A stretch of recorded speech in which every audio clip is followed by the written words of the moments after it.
Good morning. We are back for our first IG Live of, I was going to say December, but it's not December yet. December's on Friday.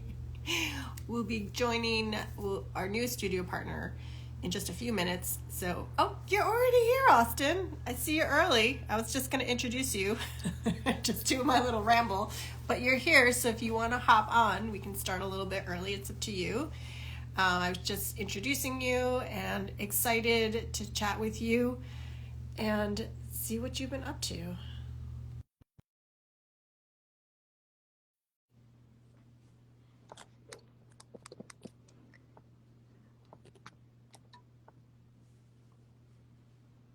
How are you? Can you hear me? Yay! Hello, how are you? Good morning. How are you? Good morning. Good morning. Clearly, I don't know what day or month it is because I said the first IG Live of December, and I'm like, oh no, it's not even December yet. Like, what day is it? I don't even know anymore. That happens. That happens. The days run together for Yeah. me too. How was your holiday?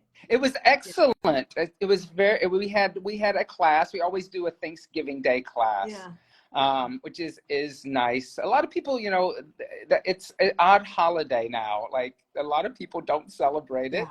Yeah. And a lot of people don't go home. And a lot of people, Jersey City's a very diverse city with a lot of people who have immigrated here. So the holiday, they're not really sure what that holiday is. Yeah. And they don't have family to go to. So we had a class of about 35 people. So yeah. So it was a nice big class. Yogeshwari, our friend Yogeshwari from Switzerland taught it. And then we came home and had a nice little lunch. Yeah. How was yours? Nice. Good. Very quiet. Just it's the same. It's an awkward holiday now, and I just say holiday in general because if anything, it's an opportunity to rest a little bit. Yes. So it can be a day off. Right. Exactly. So thank you for joining us today. Can you introduce yourself before we start? Yes, I'm Austin Sanderson. I'm the owner and founder of Urban Sadhu Yoga. We are a studio in Jersey City, New Jersey. And we've been around as a yoga studio for about 12 years. And you and I used to have a partnership pre-pandemic when we were a Jivamukti Yoga Center with our Yoga Fest Jersey City, which we did for about 2 years. I think we were working on our third year and then the pandemic hit and we just never recovered that event into this, reincorporated it into the new studio. Yeah. Are there plans to maybe bring it back or? I don't know if I don't think that it will is as conducive as it is. One of the things was that event was also a vegan event. We had vegan vendors, and post-pandemic, a lot of those vendors just disappeared. And so it was right now at this point, one of the things is the challenging thing is to recoup the support for a festival like that. Yeah. And so, and the city has kind of changed its policies a little bit too. It was with the city. The city was doing it in partnership with us. Right. And the cities had some financial problems, and they pretty much ended cultural affairs. They had to remove a lot of the budgeting for cultural affairs. Yeah. So that's kind of a sad situation to see. But it's always the arts that suffer. Yeah. And so, I mean, we're almost 4 years. We're heading into 4 years, and I see it still. We still aren't quite where we were before. Like it's been a long time, but studios are still. They're not at. Do you feel like your studio is at capacity pre-pandemic numbers? We know we're not. We're right now at about 50%, and I can even break down the demographic. What is interesting is we saw the older group. When I say older, I'm 57. So it was that age and older immediately come back post-pandemic. Interesting. Yeah, when you're at that age, you know that if you're not moving, you're going to be in trouble. Right. So they were ready to start back moving and actually be in the studio. And then the younger crowd came back, and that being 20s to 35. So a lot of new people that we didn't know before the pandemic. It seems like the group that we lost is that 35 to 48 who were working from home, possibly having children, and their lives totally changed. And still with people working remotely and not going into work, that crowd has not really returned in a large number. So I find it very interesting that you can break down, at least we can break down an age group wise. And it all makes perfect sense, right? I mean, it's just, it's the new world we're living in, and who knows if it's going to change again. I mean, we don't, people may never go back to studios, or more, you'll get that new crowd that's curious that will come. So that younger 20 crowd, are those people that are new to yoga, or are they just new to your studio? A little bit of both. We do have an influx of, in Jersey City is so close to New York, we have a lot of people moving to Jersey City from Manhattan. And some of those people have very Manhattan type practices, they're like, and I used to work in Manhattan teaching yoga. So, you can run into people with very advanced physical practices in Manhattan. So we get that new student, but then we find that there's a lot of new students coming into the studio who have not practiced yoga, or they are from cultures where maybe yoga wasn't practiced, or it was practiced more as like a gym in a gym setting. And to actually come into a yoga studio that has a spiritual satsang is something very new to them. And that is something that really ignites a new practice and a curiosity for them. Jersey City has a very large Asian population, and it also has a large South Asian population, Indian population. So we find also that there's no cultural center here for those groups in Jersey City. And we do have a Mandarin speaking teacher. So she teaches one class in Mandarin, and that's kind of become an anchor for young Chinese that are looking for community.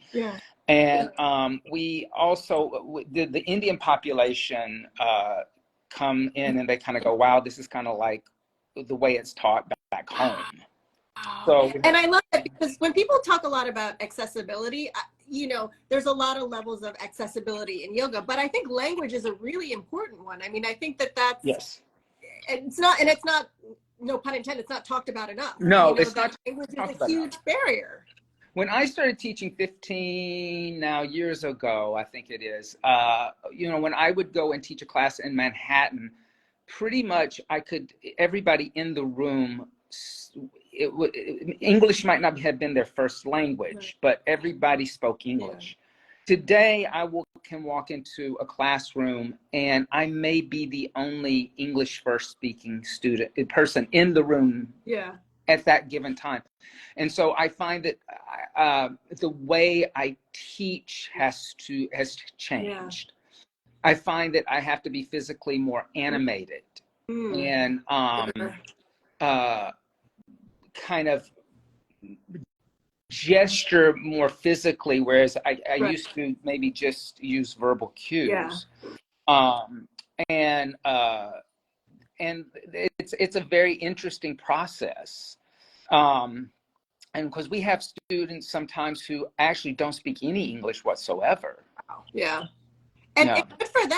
Good for them for trying something new, like trying yoga. Like that's because it must be a very intense situation to go somewhere with very little knowledge of the language. I mean, I remember one time I took a class in Berlin, and it was in German, and I was able to kind of follow along because I knew the Sanskrit. But I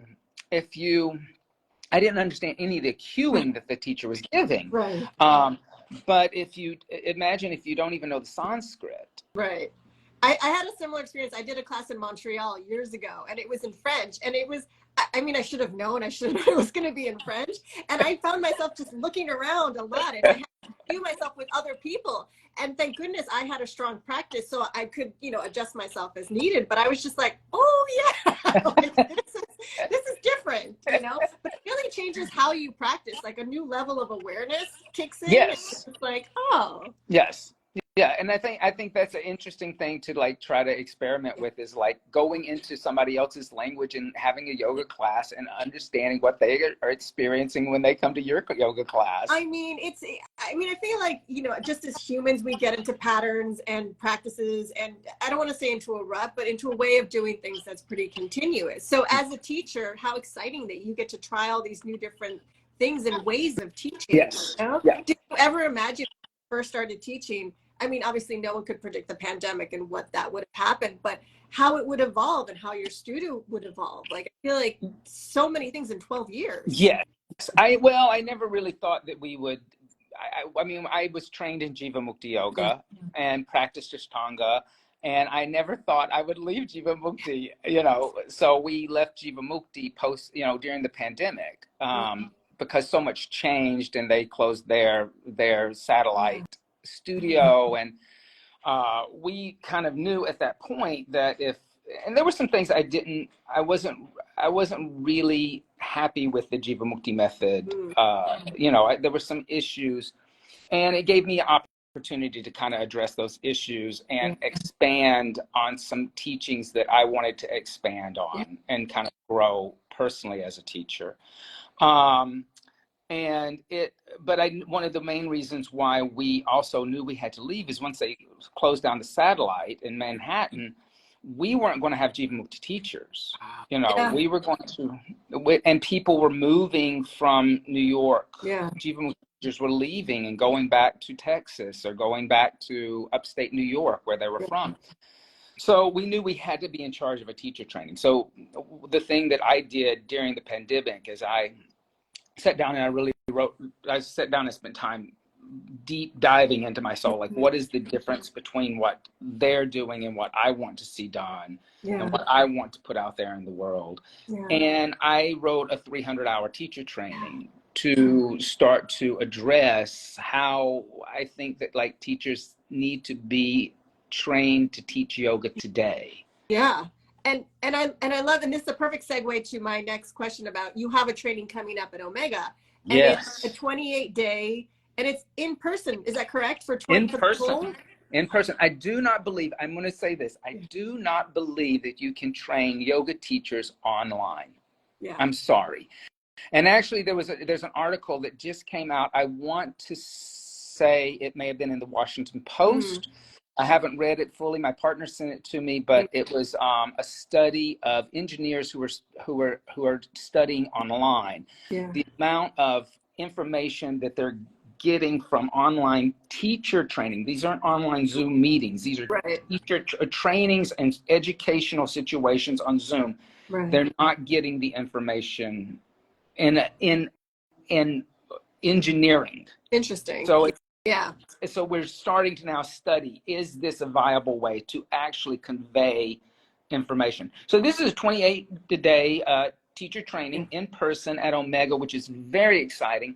I know Omega has done small weekend yoga teacher trainings, 20 hours, 50 hours, but I don't think they've done a big 300-hour month-long training since 2016. Wow. Oh my God. So this is kind of new for them too. Yeah, and so it's very exciting for both of us. And I love it. And I mean, when I did my teacher training, I was very lucky that I was able to do like that. I did my 200-hour and I did it in person. And I went to Costa Rica and I was able to really focus. And that's a luxury. And I knew it. And I took advantage of the fact that I was freelancing at the time, and I was in between jobs, and I had that opportunity. And I think weekend trainings this was like 20 years ago. Weekend trainings were just sort of becoming a thing where you could work and then do your training on the weekend, which I understand it's a reality for some people. You know, I always say if you can do whatever you can, but that experience that I had in person, just fully immersed, like not even, like social media wasn't even a thing then. So I could really just like get dive into it. I mean, it was incredible, like to be able to just be and live and Yes. do it every single day. So Yes. that's exciting. Yes.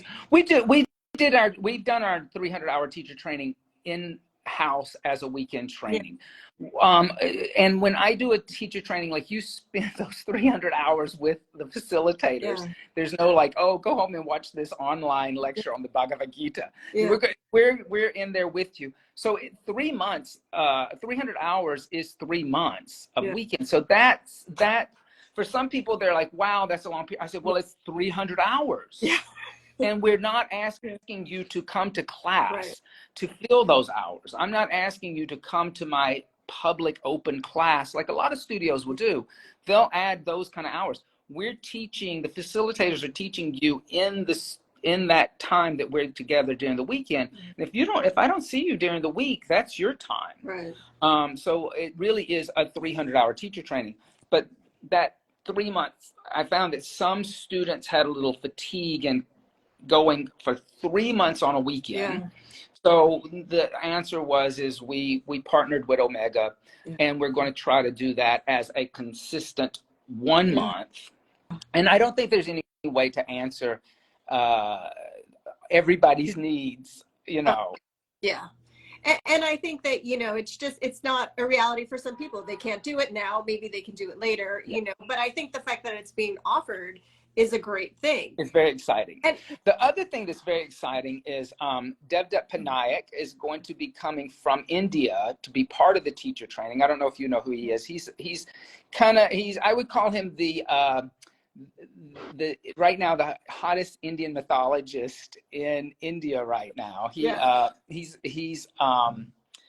He's written about 40 books. So a couple of his books are requirement reading in our teacher training. He's going to come and spend a couple of days with the students, but then the weekend that he will be there, he's doing a public event at Omega called the Mythology Toolbox, which is open to the public, and the public will be able to come, and it will focus on how, if we were able to understand each other's mythology, there may be less conflict in the world. We could maybe end conflict before it begins. wow.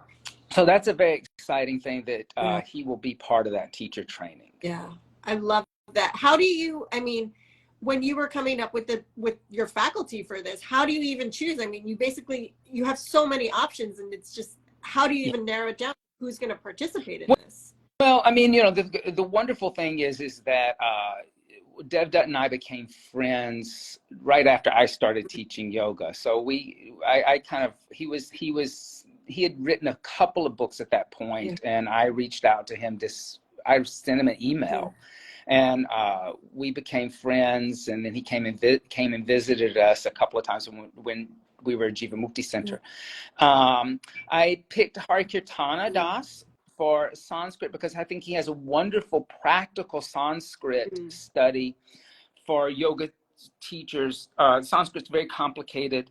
I think that, you know, sometimes we kind of dive into it and we all think we need to become like Sanskrit scholars. I think if you want to do that, please do that. But I just think what's the most important for a yoga teacher is first just be able to pronounce the names of the asanas if you're going to use that. And if you're chanting, be able to chant those Sanskrit mantras.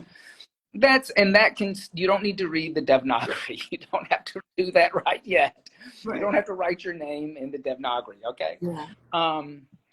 Then Lori Zucker is heading up the anatomy, and she is she's one of the professors at Rutgers University who heads up their PT therapy program and is also a yoga teacher. So I love that we're bringing in somebody who is an academic, who understands, like, you know, movement and biomechanical from a medical point of view and works in that field, but then also teaches yoga and understands things like, you know, the subtle body and how they do and they don't relate to scientific anatomy and what is yoga anatomy. And those concepts can be hard to grasp. Very difficult. You definitely need someone that, and the other thing too is that knows how to teach. right? So no, being knowledgeable on a subject is one thing, but being able to communicate that knowledge Communicate it. effectively Yes. is like, that's the, you know, that's the goal always, Yes. you know, especially as you train to become teachers.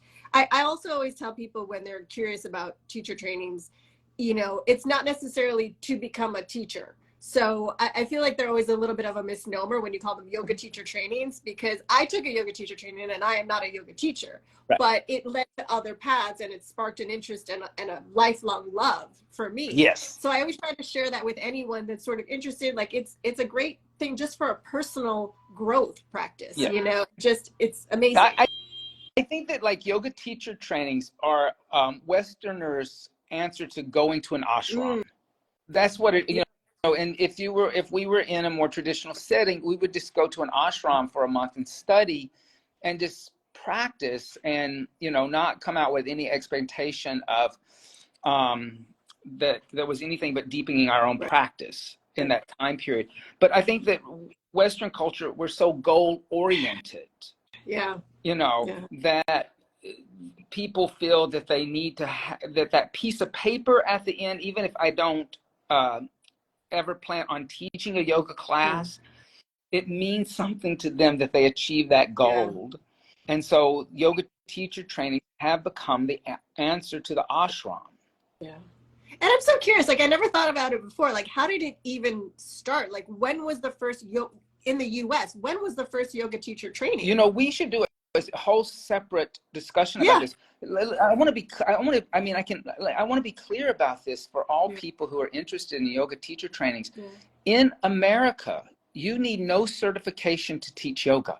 That yoga is not licensed. It is not regulated. It is not, the state has no test. If you want to be a personal trainer, you have to pass a test. If you want to be a massage therapist, you have to pass a test. If you want to be an acupuncturist, you have to pass a test. Yoga, there was some, back in the early 2000s, there was some rumblings about regulating yoga with the government. And when yoga communities came together and started putting out how many different types of yoga there were, and everything from bhakti yoga, devotional yoga, to hatha yoga, the states all just said, we don't want anything to do with this. So and the old method was, you know, back in the old days, was your yoga teacher walked up to you and said, I think you should start teaching. And you started teaching. So certifications have, I think they're there for two reasons. One, I think they were developed so that studios could, well, maybe three. So one, to, like us, we needed to do a certification so that we could have teachers. Right. Two, people started doing certifications because it made money. I think that was later, though. At first, it was because they needed teachers.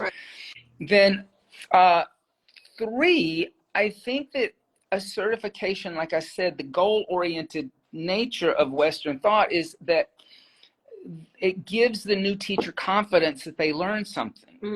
It's like validation. A validation. But in reality, you know, you need no certification. I would not advise anybody to ever teach a yoga class without liability insurance. And sometimes you need liability insurance. I mean, you need certification to get the liability insurance. Right. However, yoga, anyone can say they're a yoga teacher. And so what that also means, because there's not, it's not regulated, is that not all yoga teachers are the same. Not all yoga teacher trainings are the same. It's fascinating. It's very fascinating. So it's like, I think when you're shopping for a yoga teacher training, I say look at it from the same point of view that you would look at picking a college. You're making a investment in your education. And not all colleges are the same. And you're always looking for, you know, like-mindedness, right? So it's like you said, there's so many offerings and so many, literally around the world, where you could do a teacher training. So it's just finding the one, you know, and with your sort of history and your lineage coming from Jivamukti, you know, I'm curious, what would you say would be the primary difference between the Jivamukti training and your new teacher training? Like, what would be the biggest thing? One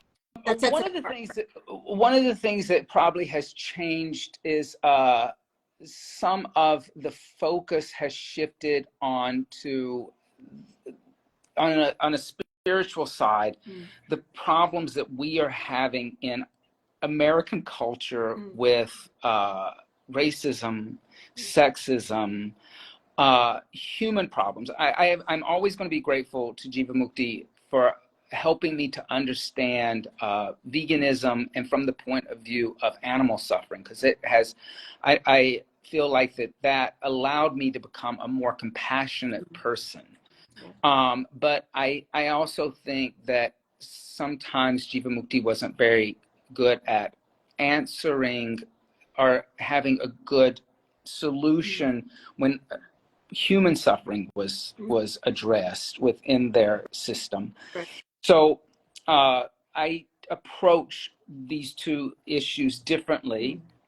You know, Jivamukti came out of Ashtanga. There was a lot of Ashtangis who would go to a Jivamukti class and they would feel the Ashtanga influence within the Jivamukti practice. There's probably going to be the same thing here. If you're familiar with Jivamukti, you will feel the physical emphasis on, like, it feels similar to you.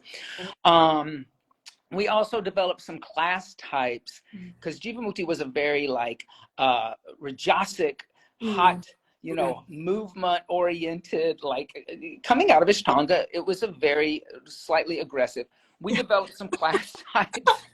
We developed some class types that answer the call for like an aging population that are part of the method now, and that and address the need for people to kind of slow down, because I think that's what we saw after post-pandemic is like I saw an uptake in things like yin. I saw an uptake in things like restorative.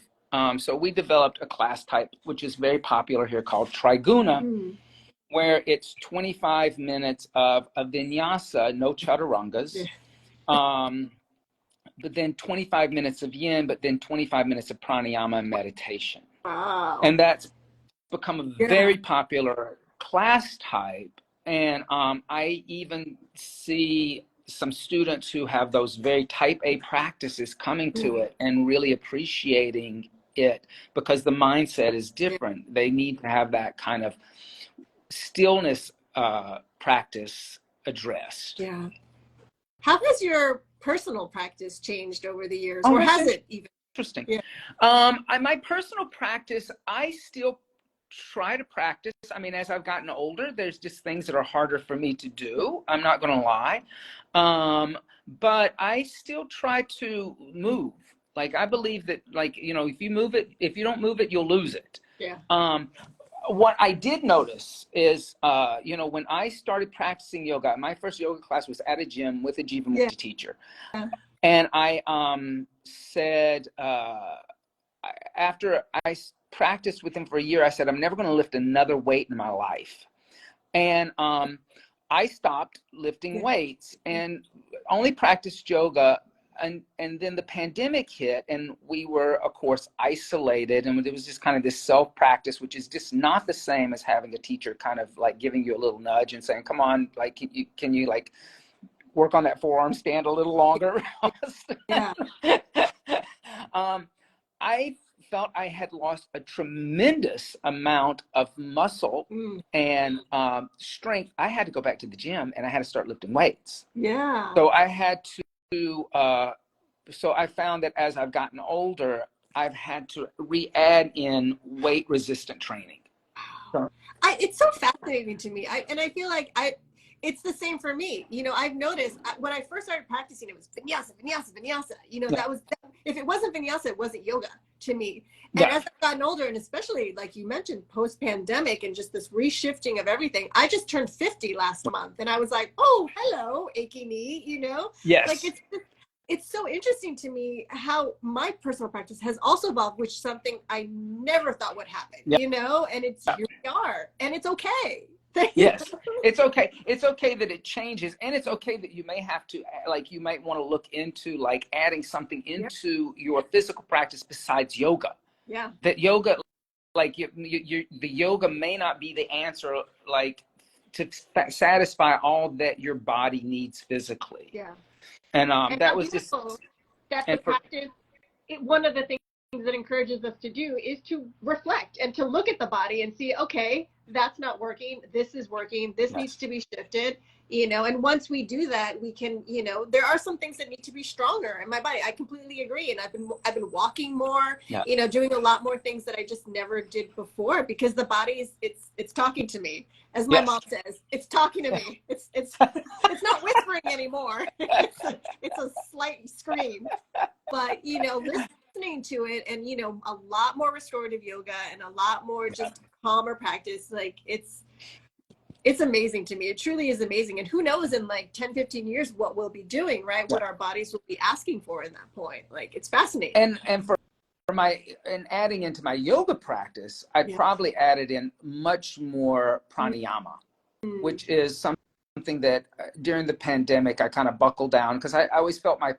understanding of pranayama was a little superficial.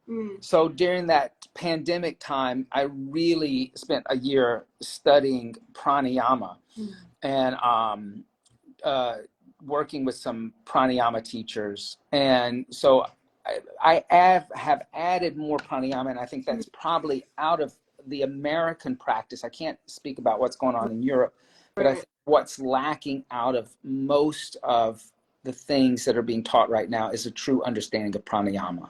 What would you say is the biggest misunderstanding that exists about pranayama? That the thing that makes yoga asana different from a Zumba class is the pranayama. Period. Right. It is actually the conscious manipulation of the breath during the practice. And so the idea of let's not tell them how to breathe, or let them breathe the way they want to breathe, then we're not teaching yoga then. You know, we're then just teaching a stretching class or a bar class. Right. And the idea that then the understanding that pranayama itself is a practice that can be isolated from the asana practice to achieve the same thing that asana should allow you to achieve spiritually. Right. And if there is any one of the most accessible limbs of yoga, pranayama, right? Breathe. We all breathe, right? and yet we're also unconscious of the breath, and we're so unaware of it, and how we can manipulate it, and what happens when you manipulate that prana. So that's probably another thing that we're a little more focused on in this practice, is that pranayama has become a little more important. I love it. Austin, thank you so much. Thank you so much. It was wonderful talking to you. Come out and visit us. Listen, I'm in Manhattan. I can definitely pop over, and I love that you're doing this event at Omega. I think it's just, I've been to Omega. Their campus is beautiful. So if anyone is just curious about it, you can easily get there from New York, New Jersey, from the tri-state area. The train goes right there. Right there. So then it's just like a short cab ride. So it's very accessible, which I also love. And it's in the summer. Is that correct? Your training is in the summer? July the 28th to August the 25th. It's going to be gorgeous. So it's a little time when people get a little vacation. So that's good. And if you want more information, you can always go to our website, or eomega.org, their website. Yes. I love it. And thank you so much for supporting Yoga Love magazine. Thank you. I'm so glad you're there. we, like everyone, we had to pivot too. It was like, what are we doing? And so you knew us in our former iteration, we were just New York centered, and Yes. now we're a national magazine. We're still free, we're still volunteer based, and the only reason we can even do this is because of partners like you who help us. So appreciate Austin. Best of luck. I will pop over to check out your space in Jersey City, and thank you so much for joining us. It was lovely being Take here. care. Have a good one. Bye.